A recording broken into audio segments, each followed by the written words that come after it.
Magbihis ka na, Maxine, at may lakad tayo. Pagkatapos ay kakain tayo sa labas. Isang umagay sabi ni Francis sa dalaga. Hindi na siya nagtanong kung saan sila pupunta. Gusto din niyang makapamasyal. Mamimili tayo ng gamit ng mga bata. Sabi pa ni Francis nang nasa sasakyan na sila. Natuwa si Maxine. Matagal ko na nga sanang gustong mamili ng mga to, pero hinintay ko lang na sabihin mo. Alam mo, Maxine, huwag kang mahiyang magsabi sa akin kung may kailangan kang bilhin. Basta para sa aking baby. Tumango siya. Baka pwedeng doon na sa aming tindahan tayo mamili. Panay gamit ng mga bata ang naroon. Magaganda din naman at tiyak tayong may discount. Si Gemma ang naroon ngayon. Ikaw ang bahala. Higit mong kabisado ang mga bagay tungkol sa bata.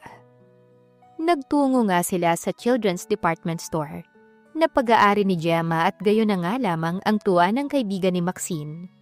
Napakarami nilang pinamili. Pinamerienda pa sila ni Gemma at habang nagkukwentuhan ng dalawang babae, nagpaalam si Francis para bumili ng mga animal feeds sa di kalayuan. Mukhang Mr. and Mrs. na kayo ni Francis Biro ni Gemma. Maligaya ka ba, Maxine? Oo naman, dahil isisilang ko na ang baby nila Francis at Annie. Hindi ko nga lamang malaman kung mapupunta siya sa akin. Bakit naman hindi? Ikaw magsisilang sa bata. Hindi ko anak ito at naisalin sa akin sa isang pagkakamali na proseso. May karapatan ng mga may-ari na bumuo dito na kunin ng bata. Pero wala na si Annie. Sino ang tatawaging ina ng bata kung kukunin ni Francis?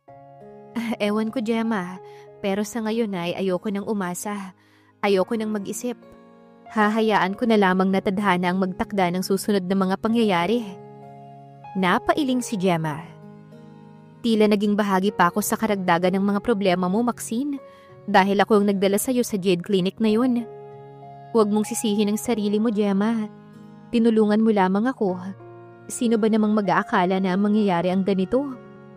Kung sa bagay, iniisip nga ni Micah na sampahan ng kaso si Dr. Suarez Baka may makuha ka pang malaking halaga para sa damages. Hindi kumibo si Maxine. Malayo sa isip niya ang paghahabla. Baka kasi malagay lamang siya sa alanganin at mapag-initan siya sa immigration doon. Sinundo siya ni Frances at nagtungo sila sa isang tindahan ng mga prutas para bumili. Hey Frances! How nice to see you here! Nakita ni Maxine na lumapit ang isang matangkad na Amerikana at yumakap sa milyonaryo. Idinampi pa sa bibig ng lalaki ang labi nito. Hello, Cindy. Where did you get back to Dallas? About 2 weeks ago. Napadako ang mga paningin ng babae sa kinaroroonan ni Maxine na namimili ng kiwi fruits. So, you got yourself a maid, But why did you get one who is pregnant? She is not my maid, Cindy. Pumormal si Frances. Lumapit kay Maxine at inakay palapit sa Amerikana. Cindy, this is Maxine, a very special friend from the Philippines. She is staying in my place. Tumango si Maxine at bahagyang ngumiti. Pero hindi naglahad ng kamay para makipagkamay sa babae. Naramdaman niyang baka mapahiya lamang siya. Matare ang dating ng kaharap niya. Oh, is that so? Hinagod siya ng nanlalait na tingin nito mula ulo hanggang paa. Pagkatapos ay tumingin kay Frances. But you always take care of stray animals anyway. Sarkastikong saad nito. Kind-hearted Frances, bless your heart. Muling humalik si Cindy kay Frances bago tinungo ang nakaparadang sasakyan. Nakaramdam naman ng matinding pagkainis si Maxine. Kung hindi nga lamang kay Frances, nasampal niya na ang babaeng yun. Pero nagtimpi lamang siya. Maanghang magsalita ang kaibigan ng binata. Napansin ni Frances ang pagdidilim ng mukha ng dalaga. Hey Maxine, huwag mong pansinin si Cindy. Talagang ganoon lamang siya, nagsiselos. Alam mo bang tinarayan din niya nun si Annie nang magkasintahan pa lang kami? Pero hindi naman tayo magkasintahan. Wala siyang karapatang basta na lamang mang-insulto. Kalimutan mo na yon. Tara, umuwi na tayo. Wika sa kanya ng binata. Naalis na ang init ng ulo niya nang buksan niya ang mga pinamili nila ni Francis. Kumpleto iyon. Mula baby dresses, blankets at baby crib. Kulay pink ang crib. Nagpa-ultrasound sila at ang baby daw na isisilang nila ay babae. Labis naman na natuwa si Francis dahil may kapalit na raw si Clarence, ang anak nila ni Annie. Itinalaga na ni Maxine kung mananatili siya sa mansyon ni Francis. Kailangan niyang sanayan na ang sarili na mamuhay sa anino nang nawalang mga mahal nito sa buhay, sina Annie at Clarence. Madalas siyang dalawin sa mansyon ng biyana ni Francis na si Karen. Sana'y manatili ka na rito, iha. Sabi ng mabait na matanda na naging matalik niyang kaibigan. Sana ay pakasalan ka ni Francis para magkaroon ng mabait na ina ang anak ninyo. Ang anak nila ni Annie, Tita Karen. Pagpapaalala niya. Anak na ninyong dalawa yan ngayon. At kung magpaparamdam lamang si Annie, gugustuhin kong magpakasal ka kay Francis. Napakabait mo sa akin, Tita Karen. Dahil mabuti kang tao, Maxine, nararamdaman ko to sa aking puso. Pero malabong mangyari ang iniisip mo. Alangan ako kay Francis. Pero anong mangyayari kapag naisilang mo na ang bata? Huwag mong sabihing iiwan mo siya. Hindi ko alam. Baka papayag si Francis na bigyan ko siya ng visitation rights para sa akin ng baby. O kanya to at ako naman ang bibisita lamang. Hindi magandang sitwasyon yan, Maxine. Hindi dapat na magkaganyan dahil unfair para sa inyo. Nagkibit balikat na lamang si Maxine. Bahala na, Tita Karen. Sa ngayon ay ayoko na munang isipin kung ano man ang mga mangyayari. Naiintindihan kita, pero kung ano man ang maging problema mo, tawagan mo ko ha. Opo, maraming salamat po. Pagkatapos nilang mag-usap at kumain ay nagpaalam na si Karen. Hindi napansin ni Maxine ang pagdaan ng mga araw. Dumating ang tinatawag sa States na spring, kung saan napakagandang tanawin dahil ito ang pamumulaklak ng mga halaman. Nang pumumunga ng ilang punong kahoy, maraming mga halamang namumulaklak sa hardin ng mansyon ni Francis. Naging libangan na ni Maxine ang mamasyal doon at pagmasda ng mga magagandang mga bulaklak. Hanggang isang gabi, napabaling siya sa naramdamang sakit ng tiyan. Humilab ito. Banayad ang sakit nung una, pero tumindi ng magkasunod-sunod na. Nasa guest room siya ng mansyon ng sandaling iyon, nakatabi lamang ng master's bedroom, kung saan naroon si Francis. Nasa connecting door sa pagitan ng dalawang kwarto, na sadyang iniwang nakaawang ng lalaki, para madaluhan si Maxine in cases of emergency. Nagsumikap bumangon si Maxine, at sapo ang sinapupunan. Kinatok niya ang connecting door. Francis, manganganak na yata ako! Sigaw ng dalaga. Pabalikwas naman na bumangon ang milyonaryo at lumapit sa connecting door. My God, Maxine, putlang-putla ka. Ang sakit na ng tiyan ko, Francis. Naiiyak na saad ng dalaga. Pinangko niya ang babae at pinahiga muna. Sandali lang at dadalhin na kita sa ospital. Sabi nito. Ginising ng binata ang lahat ng mga katulong at ipinahanda ang sasakyan. Ilang sandali pa'y humarurot na ang kotse ni Francis patungo sa ospital. Sinamahan sila ng isang pulis na nakamotorsiklo para lalong mabilis silang makarating doon. Agad na ipinasok sa emergency ward si Maxine.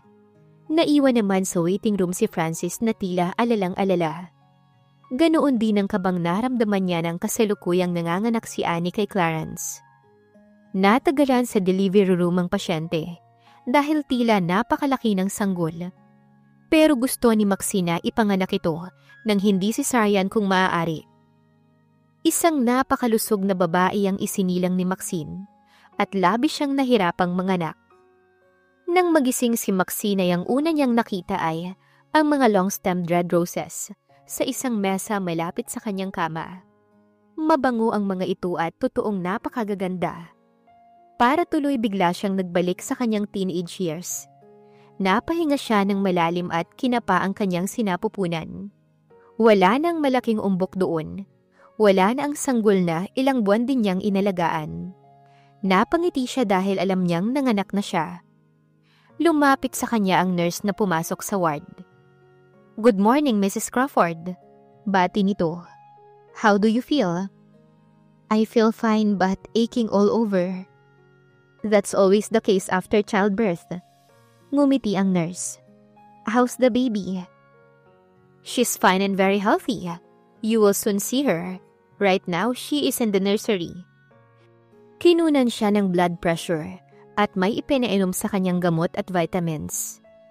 Bumukas ang pintuan ng kwarto at pumasok si Frances. "Wow, here comes your husband now," sabi ng nurse. Gusto sanang sabihin ni Maxina hindi siya misis ni Frances, pero nangihina siya at parang hindi makapag-isip ng maayos. "How are you, sweetheart?" Nakangiting tanong ni Frances. Yumuko pa ito at dinampian ng halik ang mga labi ni Maxine. "I'm okay, Frances. Have you seen the baby?" "My God, yes. And she looks cute. She looks like me." Natawa si Maxine. "You're no longer cute, Frances. You are so big." Nagkatawanan sila. "The baby must have blue eyes if she looks like you." "Of course. You like blue eyes, ha?" Napangiti siya at tumango. Maya-maya pa'y pumasok na ang nurse na dala ang kanyang anak. Inilapag ang sanggol sa tabi ni Maxine. Tumagilid siya at pinagmasdan ng baby na mapulang-mapula. Napakataba pero nakapikit, kaya hindi niya makita ang mga mata nito. Marahang hinaplos ni Maxine ang pisngi ng sanggol at may gumapang na init sa katawan niya. Init na pagmamahal ng isang ina sa anak. "My baby." Masuyong bulong niya. Hindi niya masabing may baby sa harapan ni Frances dahil hindi talagang kanya ito. Nang mga sandaling iyon, naramdaman niya ang kaligayahan ng pagiging ina. "You love her, don't you?" Narinig niya ang tinig ni Frances. "Yes, I love her very much, Frances." Napatingin siya sa ama ng bata at parang may nakita siyang ningning sa mga mata ng lalaki. At tenderness sa mukha nito na noon niya lamang nakita. Pero saglit lamang yun dahil nawala kaagad. "After a day or two, we will be going home," sabi ng binata. "You and the baby will live in my place." Tama, dahil kailangang alagaan niya ang bata. Pero paano na kaya kapag lumaki-laki na ito? Papaalisin na kaya siya ni Frances at ipapaiwan ng bata? Lord, huwag sanang dumating ang araw na yon. Sa loob-loob ni Maxine. Pagkatapos ng isang oras, ibinalik na ng nurse ang baby sa nursery. Nagpaalam naman si Frances dahil may mga aasikasuhin pa raw ito. "I will be back in a short while," sabi nito. Nang makaalis si Frances, dumating naman si Karen na tuwang-tuwa. Niyakap nito si Maxine. "Nakita ko na ang apo ko," sabi nito sa wikang Ingles. "Napakaganda niya." "Salamat at dumalaw ka, Tita Karen. Na-miss kita." "Kanina ko lamang nalaman ng tumawag si Frances. Kagabi ka pala ng anak." "Opo, bago maghating gabi, humilab na ang tiyan ko." Natawa ang matanda. "Ewan ko nga ba kung bakit kadalasan gabi kong sumasakit ang tiyan ng karamihan sa mga anak." Pagkalipas ng 3 araw, iniuwi na ni Frances ang mag-ina sa kanyang mansyon.